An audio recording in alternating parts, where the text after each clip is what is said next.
Pirated SPG. Striktong patnubay at gabay ng magulang ang kailangan. Maaaring may masiselang tema, lengguwahe, karahasan, sexual, horror o droga na hindi angkop sa mga bata.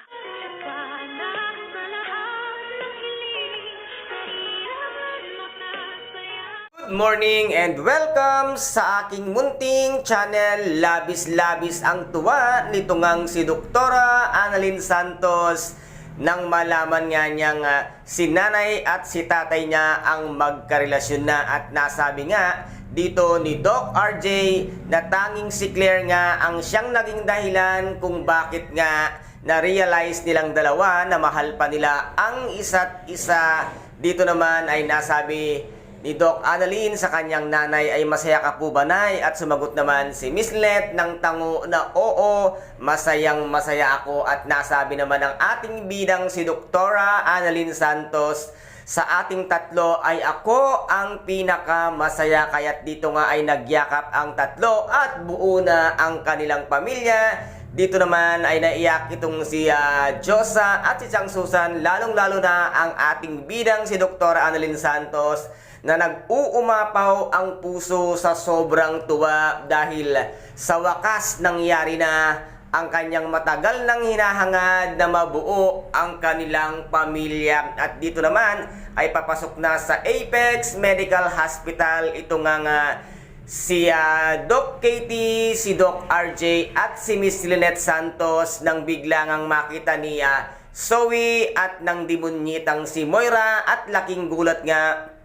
nito ngang si demunyitang Moira nang makita niyang magka-holding hands ito ngang si Doc RJ at si Miss Lynette Santos. At sinabi nga niya na alam mo ba, yung lalaking ka-holding hands mo ay meron ng girlfriend yan at ganyan ka ba kalandi? At nagulat nga si Dr. RJ sa kanyang sinabi at si Miss Lynette Santos. Ngunit sumagot naman itong si Doc Katie at sinabi nga niya dito na Miss Morgana, hindi mo po ba alam na si Doc RJ at si Miss Lynette Santos ay sila na? At sabay pang napawak ang mag-ina sa gulat at bigla nila, at tinanong nga ni Zoe sa kanyang daddy kung totoo nga ba ito. At sinabi nga ni Doc RJ, bala kong sabihin sa'yo, ngunit naunahan mo lamang ako. Huwag kang mag-acting, Zoe, at huwag kang magsalita ng kung ano-ano dahil hindi mo naman tunay na tatay si Doc RJ, at sana ilugar mo